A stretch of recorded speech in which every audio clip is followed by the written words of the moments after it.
जो आपको page number मैंने दिया है, क्वेश्चन नंबर जो बताया है वो हम स्टार्ट करते हैं। सबसे पहले सबको मालूम है कि हम पहले क्वेश्चन को रीड करते हैं, तो देखते हैं क्वेश्चन में। The following is the balance sheet of Madhuri and Manisha sharing profits and losses in the ratio of 3:2 as on 31st March 2019. On the liability side, capital accounts of Madhuri Manisha, creditors, bills payable. On the asset side, building, plant and machinery, stock, debtors less RDD, bank and furniture. Adjustments. On 1st April 19, Mohini is admitted on the following terms. She is to pay 1 lakh as her capital and 40,000 as her share of goodwill. The new profit sharing ratio is to be 5:3:2. इस new profit sharing ratio का क्या use है ये सबको मालूम होना चाहिए। New ratio दिया है तो हमें क्या करना है। यस, आगे देखते हैं। The assets are to be revalued as under building, plant and machinery. RDD is to be increased up to 4,000. The old partners decided to retain half the amount of the goodwill in the business. Meaning of retain is clear. Then sundry creditors should be revalued at 66,000. First question है जिसमें liabilities का भी revaluation दिया गया है। तो start करते हैं पोस्टिंग। आज हम लाइबिलिटी का भी रिवैल्यूएशन देखेंगे एंड न्यू रेशियो का भी हम आज यूज करेंगे। तो आपको दिया है ये revaluation account, capital accounts and balance sheet of new firm. तो स्टार्ट करते हैं पोस्टिंग। सबसे पहले capital balances, then bank balance transfer कर दो और रुक जाते हैं। तो माधुरी मनीषा के कैपिटल्स दिए गए हैं ओल्ड बैलेंस शीट में, तो उसे हमें ट्रांसफर करना पड़ेगा उनके रिस्पेक्टिव अकाउंट में। तो ट्रांसफर करते हैं on the credit side. Why it is transfer on the credit side सबको मालूम है। Madhuri's balance in Madhuri's column, Manisha's balance in Manisha's column. Third partner अभी फॉर्म में एंटर नहीं हुई है। Then transfer bank balance in bank account. सभी transfer करेंगे bank balance on the debit side. क्यों, रीजन आपको अब पता है। डन। देखते हैं अब is there any accumulated profits और accumulated losses are given in the question। पहले चेक करना पड़ेगा क्या accumulated profits, general reserve, reserve fund, P&L ये कोई नाम से दिए जाएंगे, है क्या? चेक करते हैं। accumulated loss हमें मिलेगा P&L के नाम से। तो पूरी बैलेंस शीट चेक करो। Reserve fund, general reserve, P&L, liability, asset कुछ मेंशन है, कुछ भी मेंशन नहीं। तो अनडिस्ट्रीब्यूटेड प्रॉफिट लॉस कुछ है ही नहीं, तो हमें ये स्टेप को स्किप करना पड़ेगा एंड हम डायरेक्टली बढ़ते हैं हमारी first accounting treatment, that is revaluation of assets and liabilities, जिसके लिए देखते हैं एडजस्टमेंट।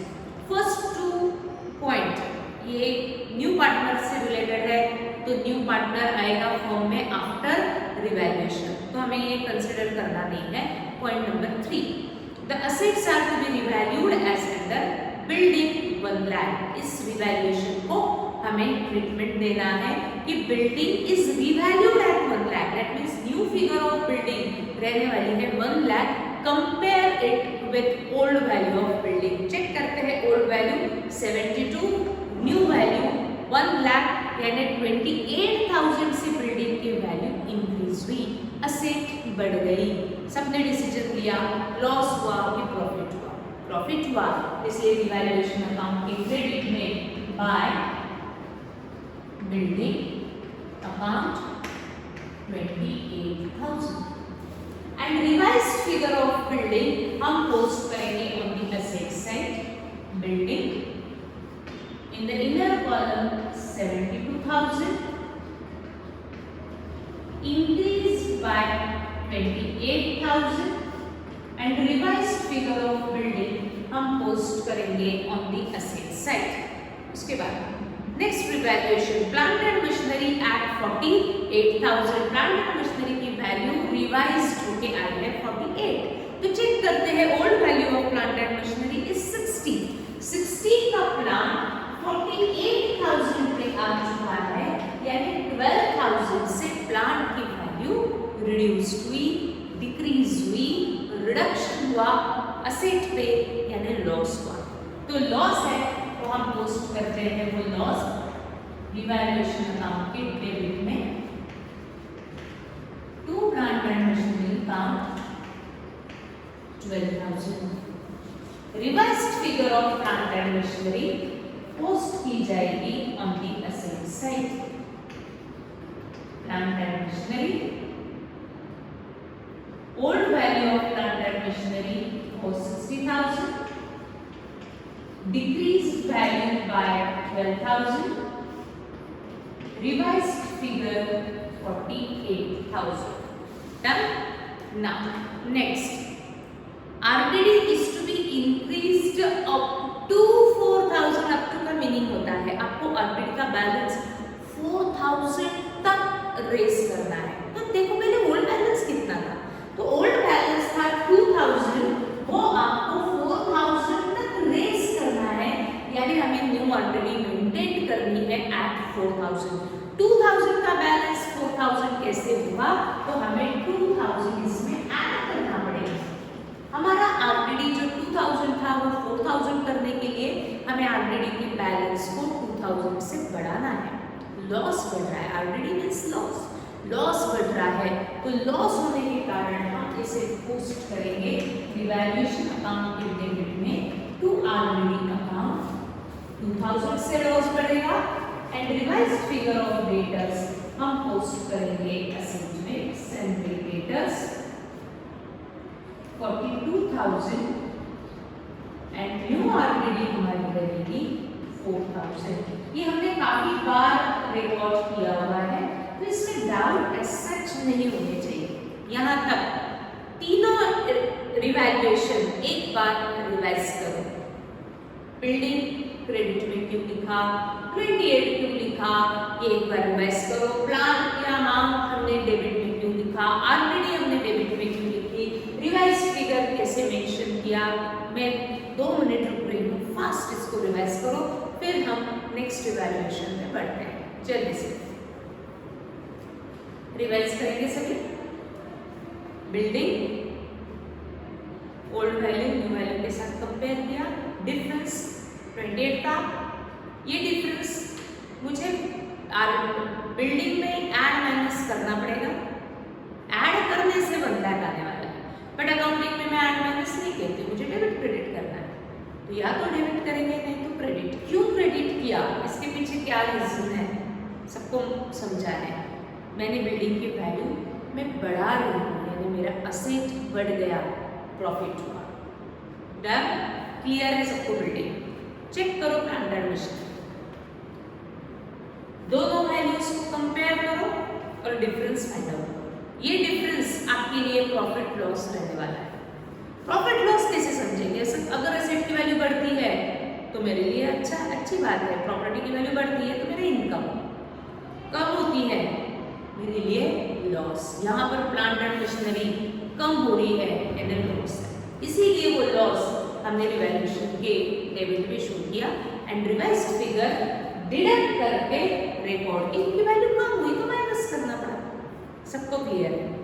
आरडीडी जो 2,000 की अब न्यू करो 4,000, ऐसा आपको एडजस्टमेंट में कहा गया है। तो 2,000 का बैलेंस हमें 4,000 करना है। किया 2 को 4 कैसे करेंगे, 2 ऐड करके, ऐड हो रहा लॉस प्रॉफिट, लॉस जो 2,000 था वो 4,000 होने वाला है ना, लॉस बढ़ गया, revaluation debit and revised RDD revised balance sheet में पोस्ट की। सबको तीनों एडजस्टमेंट क्लियर है। डन। अब देखो नेक्स्ट एडजस्टमेंट तो गुडविल से रिलेटेड है। 6th day sundry creditors should be revalued at 66,000, यानी क्रेडिटर्स अब जो भी ओल्ड होंगे वो रिवाइज्ड एट 66। तो 66 ये रिवाइज्ड फिगर है, तो मुझे इस रिवाइज्ड फिगर को ओल्ड फिगर के साथ तो कंपेयर करना ही पड़ेगा। फिर मुझे देखना पड़ेगा कि मेरी लायबिलिटी इंक्रीज हो रही डिक्रीज हो रही, ठीक। तो इस 66 रिवाइज्ड फिगर को हम कंपेयर करते हैं with old value of creditors and old value of creditors आपको दिए हैं 60। जो पहले क्रेडिटर्स 60 थे, आफ्टर एडमिशन वो 66,000 होने वाले हैं। बैलेंस हमें करना पड़ेगा 66। 60 को 66 करने के लिए हमें डिफरेंस 6000 को ऐड करना पड़ेगा। बट मैं अकाउंटिंग में ऐड माइनस नहीं कहती हूँ, मुझे डेबिट क्रेडिट करना पड़ेगा। फिर मैं डेबिट करूँ क्रेडिट करूँ, डेबिट है लॉस है, क्रेडिट है वो प्रॉफिट है, ये डिसीजन लेना पड़ता है। कैसे लेंगे? क्रेडिटर्स हमारे लिए लायबिलिटी है। लायबिलिटी जो 60 थी वो 66 हो रही है, यानी लायबिलिटी 6000 से बढ़ गई। लायबिलिटी यानी जो मुझे पहले 60,000 रुपीज पे करने थे, अब मुझे 66,000 पे करने पड़ेंगे, यानी मुझे पेमेंट ज्यादा करना है। मेरी लायबिलिटी बढ़ गई, मुझे पेमेंट ज्यादा करना है, यानी मेरे लिए लॉस है। तो ये 6000 मेरा लॉस क्यों है? क्योंकि मेरी लायबिलिटी बढ़ गई। लायबिलिटी अगर बढ़ती है तो लॉस होगा। क्यों? क्योंकि 60 का पेमेंट अब 66,000 करना पड़ेगा, तो जेब से जब पैसा मेरा ज्यादा जाएगा तो मेरे लिए वो एक्सपेंस होगा, लॉस होगा। और वो लॉस होने के कारण सबसे पहला इवेंट हम देंगे रिवैल्यूएशन अकाउंट के डेबिट में सभी लिखेंगे टू क्रेडिटर्स अकाउंट 6000 का डिफरेंस रिकॉर्ड कर दिया, यानी अब क्रेडिटर्स हो चुके हैं 66,000। क्रेडिटर्स लायबिलिटी है तो हम लायबिलिटी में लिखेंगे creditors 60 increased by 6000 and outer column में आएगा 66,000। क्रेडिटर्स सबको क्लियर है? डाउट भी होते हैं, लाइक प्लस तो रह गए तो उसमें हम और अच्छे से क्लियर कर सकते हैं। ठीक, आगे बढ़ते हैं। बाकी कोई रिवैल्यूएशन नहीं है। अब क्या चेक करना है? Non revalued assets liability. ऐसे भी कोई एसेट्स लायबिलिटीज होगी जिसमें कोई चेंज आया है, जो बिफोर है वही आफ्टर रहेगी, तो उनको हमें कैरी फॉरवर्ड करना पड़ेगा न्यू वैल्यूएशन में। चेक करो लायबिलिटी।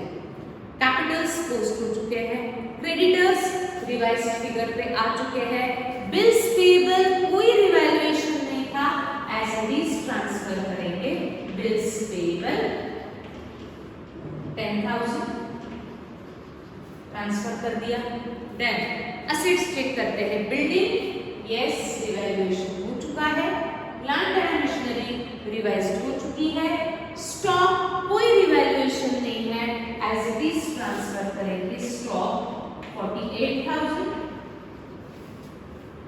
डेटर्स चेंज हो चुके हैं, बैंक बैलेंस बैंक में जा चुका है, फर्नीचर 10,000। कोई चेंज नहीं है। अब क्या करेंगे? क्या में न्यू पार्टनर को एडमिट करेंगे कि पहले रिवैल्यूएशन का प्रॉफिट लॉस डिस्ट्रीब्यूट करेंगे? पहले डिस्ट्रीब्यूट कर दो और उसके बाद न्यू पार्टनर को एडमिट करो। तो कैलकुलेट लॉस और profit on revaluation account old partners में उनके प्रॉफिट शेयरिंग रेशियो में डिस्ट्रीब्यूट करो। रुक जाओ, जल्दी करेंगे with in 3 to 4 minutes.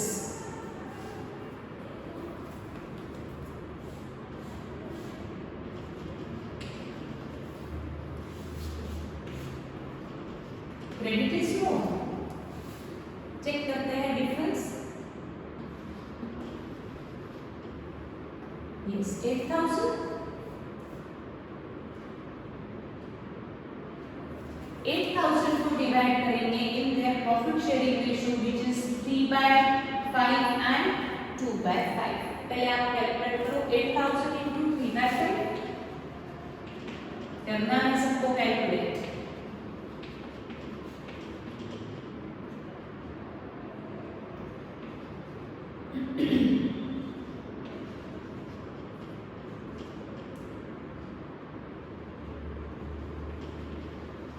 $4,800 and $3,200 ये शेयर हमें डेबिट में लिखना पड़ेगा कि डेबिट की टोटल कम थी। First share first partner that is Madhuri's capital,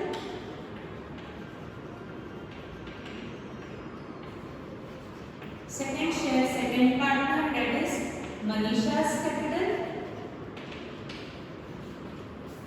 capital account के क्रेडिट में बाय रिवैल्यूएशन, रिवैल्यूएशन के डेबिट में है, कैपिटल के क्रेडिट में।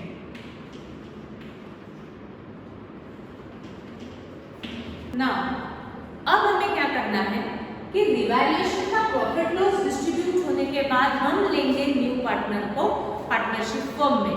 तो न्यू पार्टनर खाली हाथ तो नहीं आएगा, उसको दो टाइप का अमाउंट बिजनेस में कंट्रीब्यूट करना पड़ेगा। First towards capital and second towards extra amount, premium amount as goodwill. तो सबसे पहले हम न्यू पार्टनर से क्या लेंगे, कंपल्सरीली उसको कैपिटल तो देना ही पड़ेगा। तो कितना कैपिटल न्यू पार्टनर ने लाया है ये आपको पॉइंट नंबर 1 बताएगा। मोहिनी एडमिट हो रही है, शी इज टू पे 1 लाख एज हर कैपिटल। तो सबसे पहले उससे हम 1 लाख रुपीज लेंगे। तो उस कैपिटल अमाउंट रिसीव्ड की हमें एंट्री करनी है, ओरली नहीं, पहले वर्किंग नोट में और फिर उसको लेजर में हम पोस्ट करेंगे। सबसे पहले आप कंप्लीट करेंगे। आप सबको कैपिटल अमाउंट रिसीव की एंट्री आती है, नहीं बोलना ही नहीं, मुझे चलता ही नहीं, आपको आता है। वर्किंग नोट, वर्किंग नोट में मुझे कॉपी में लिखना ही चाहिए। जब आप सबमिट करेंगे तो मैं वर्किंग नोट एडमिशन में चेक करूंगी ही करूंगी। First working note for capital, capital amount receive, capital मिला है क्या, पैसा मिलेगा। क्या बिजनेस ने कैश अकाउंट मेंटेन किया है या बैंक, चेक करो बैंक, तो एंट्री थ्रू बैंक अकाउंट आएगी, रिकॉर्ड कर दिया है सब। Cash is coming in, but instead of cash, bank account debit. 2. New partner is Mohini, giver is Mohini. Mohini's capital account debit.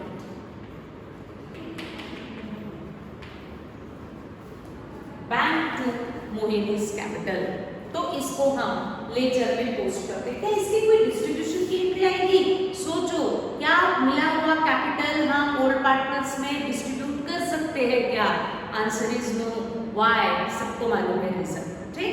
तो हम पोस्ट कर देते हैं लेजर में, बैंक के डेबिट में to Mohini's capital and Mohini के क्रेडिट में by bank. Mohini third partner है तो थर्ड कॉलम में 1 लाख। सबको क्लियर है, ठीक। आगे बढ़ते हैं।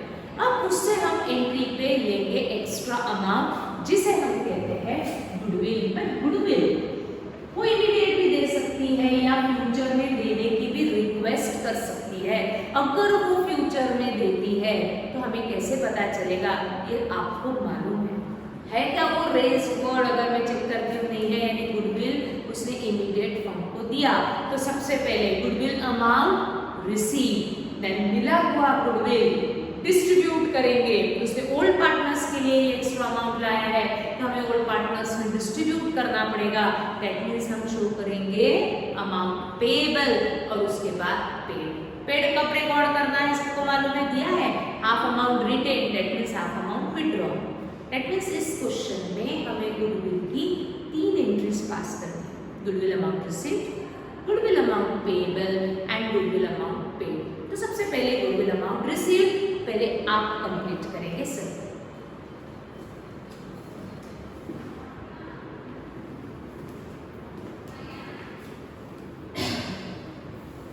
कर दिया, रिकॉर्ड कर दिया सबने। Goodwill amount received,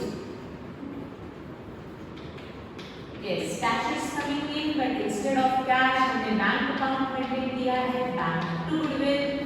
amount of goodwill is 40,000।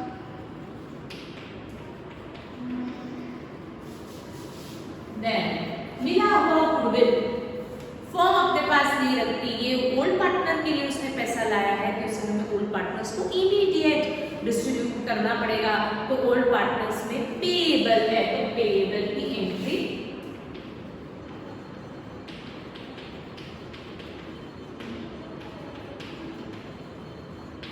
Total 40,000 हम डिस्ट्रीब्यूट करेंगे old partners that is Madhuri and Manisha.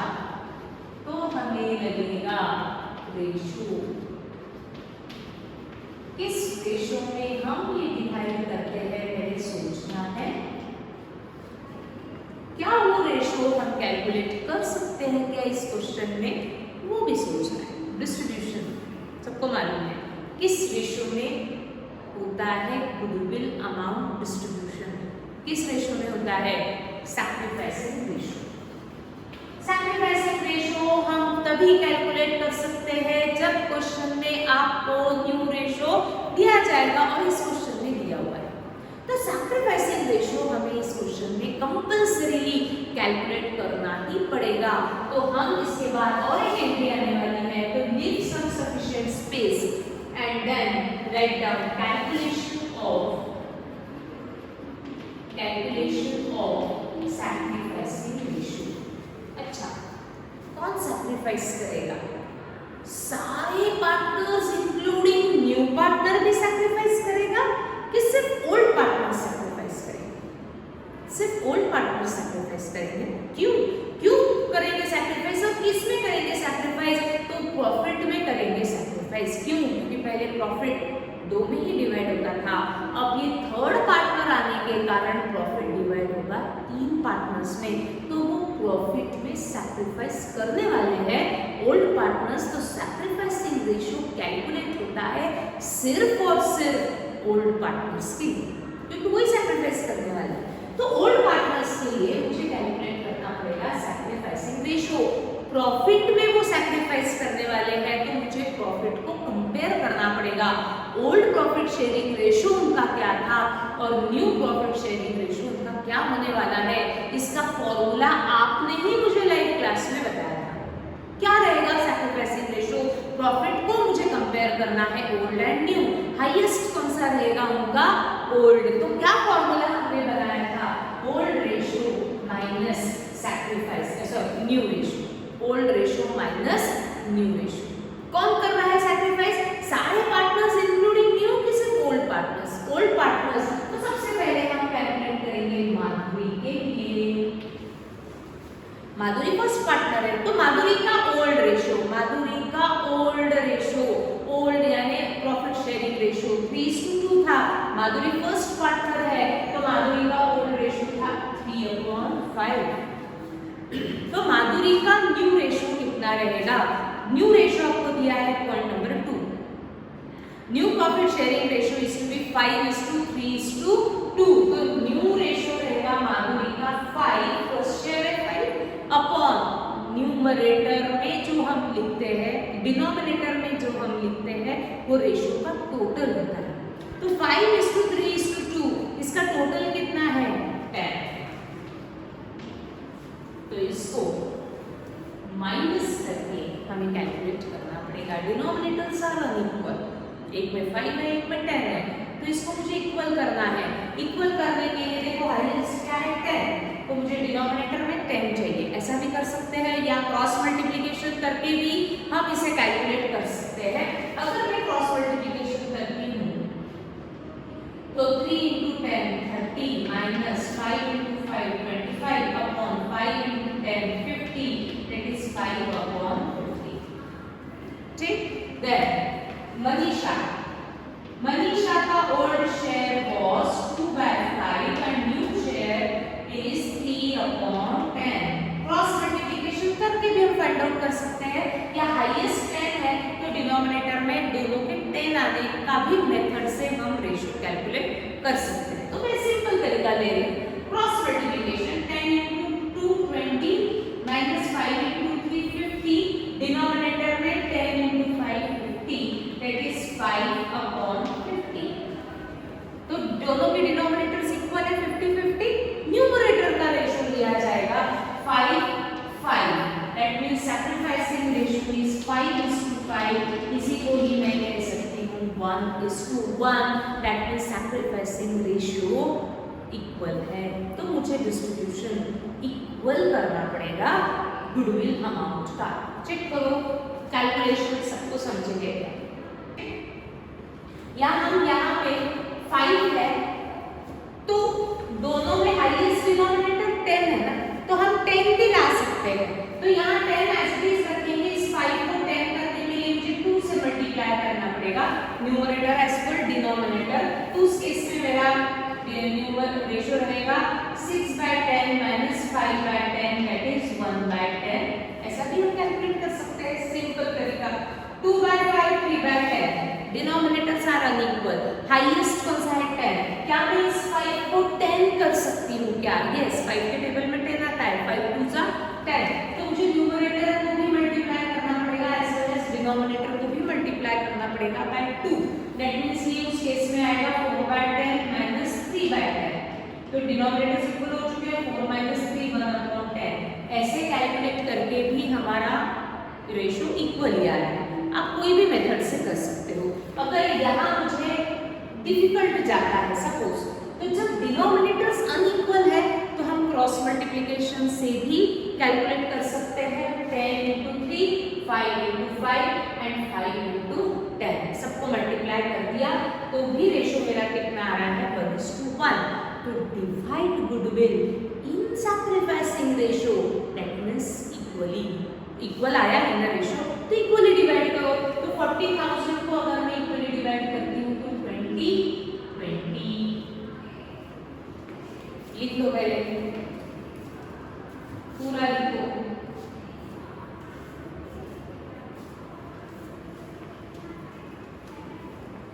ये नहीं भी लिखते तो नहीं चलता है, कैसा भी आप मेथड यूज कर सकते हो। ठीक,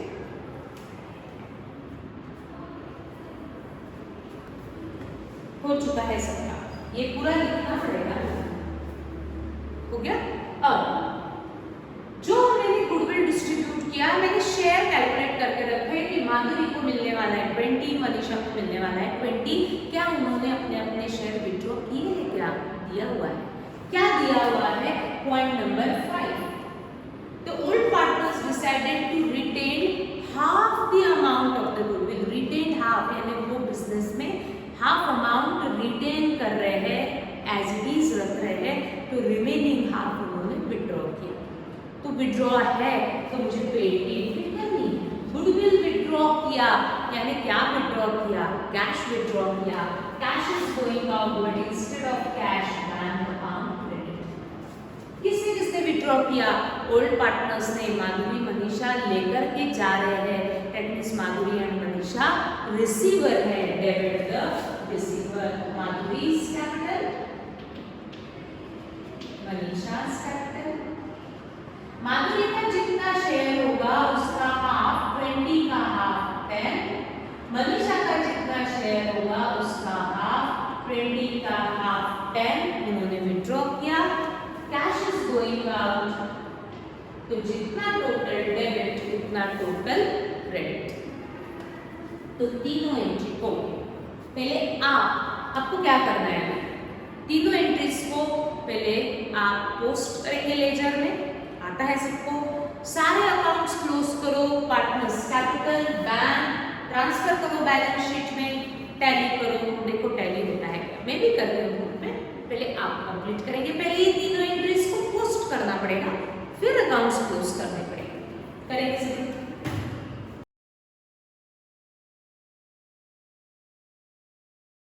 डन, सबका आई थिंक कंप्लीट हो चुका है। सबसे पहले हमने तीनों एंट्रीज को पोस्ट किया। बैंक टू गुडविल, बैंक के debit to goodwill, goodwill account मैंने ओपन नहीं किया। Goodwill to old partners, partners capital account हमने ओपन किए हैं, जर्नल में वो क्रेडिट हुए हैं, से on the credit side by goodwill. Again goodwill account में आपको पोस्ट करने की जरूरत नहीं है क्योंकि हमने उसे ओपन नहीं किया। Then old partners to bank, इनमें हमने तीनों अकाउंट ओपन किए हैं, तो पार्टनर्स कैपिटल के डेबिट में टू बैंक, बैंक के क्रेडिट में बाय पार्टनर्स कैपिटल। तीनों एंट्रीज पोस्ट करने के बाद हमने सारे अकाउंट्स क्लोज किए। All partners capital account including new partner भी हमने क्लोज किया। बैलेंसेस आए 94,800, 1,13,200 एंड 1 लाख। ये बैलेंसेस को हमें नेक्स्ट ईयर कैरी फॉरवर्ड करना पड़ेगा क्योंकि जब तक बिजनेस रहेगा तब तक कैपिटल बुक्स ऑफ अकाउंट में शो होता है। ये कैपिटल हम सबसे एंड जब बिजनेस बंद होता है तो हमें ये कैपिटल रिफंड करना पड़ता है पार्टनर्स को। तो ये कैपिटल हमें एवरी ईयर कैरी फॉरवर्ड करना पड़ेगा। क्रेडिट बैलेंस है इसलिए ऑन दी लायबिलिटी साइड हमने ट्रांसफर किया। बैंक अकाउंट मैंने क्लोज किया। Bank account shows balance of 1,40,000। जो इस साल बैलेंस है वो मुझे नेक्स्ट ईयर यूज करना है, इसीलिए हमने उसको बैलेंस शीट में कैरी फॉरवर्ड किया। डेबिट बैलेंस है इसीलिए हम दी असेट साइड बैलेंस शीट देखा, वो टैली हो चुका है एट 3,84,000। सैक्रिफाइसिंग रेशियो में कैलकुलेशन में अगर कोई डाउट है तो लाइव क्लास में मैं वापस उसको एक्सप्लेन कर रही हूँ, तो वहाँ क्लियर हो सकता है। दैट क्रेडिटर्स का रिवैल्यूएशन दिया था, उसमें भी अगर कोई डाउट होंगे तो हम उसके ऊपर पहले क्लियर करेंगे और उसके बाद ही हम आगे के क्वेश्चंस को सॉल्व करेंगे। तो आ जाओ सभी लाइव क्लास में, और सैक्रिफाइसिंग रेशियो का कैलकुलेशंस एंड क्रेडिटर्स हम एक बार डिस्कस करते हैं। डन? Thank you.